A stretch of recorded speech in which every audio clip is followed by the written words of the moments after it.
আগের দিনের মানুষ যে কিভাবে এত কষ্ট করতো, এরা নাকি প্রতিদিন মরিচ বেটা ভাত খেতো না, তরকারি রান্না বান্না করতো। এই যুগে যে তুমি আমারে করি খাওয়াইতেছো, এই জন্য তোমার ধন্যবাদ।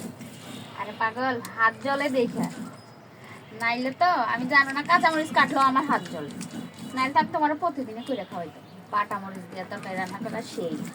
তারপরে তো কইরা খাওয়াও, এই জন্যই তো এত ভালোবাসি। চেষ্টা করি তোমার খুশি করার জন্য, আমি সব করতে। আমি তো কাজের ভয় পাই না, কিন্তু একটু শক্তি কম তো শরীরে। রান্না মজা হয় মাশাআল্লাহ, অনেক মজা। কিন্তু তখন আমাদের পাবলিকও বুঝতেছে যে তোমার রান্না অনেক মজা। তুমি কি এখন খাওয়াইছো নি? দাওয়াত করে খাও। সবাই খায় নাই, কিছু কিছু লোকে খাইছে। আর দেখলেই মানুষ বুঝে হ্যাঁ। এই তরকারিটা কেমন হয়েছে। আমি তো খাই, আমি তো জানি।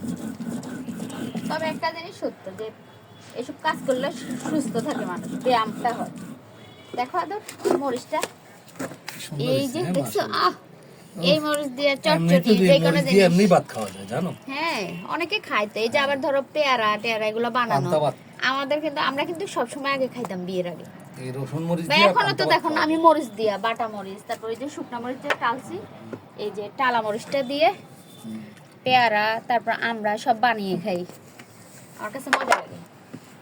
হুম। ধন্যবাদ তোমারে আমার জীবনে আসার জন্য। Thank you.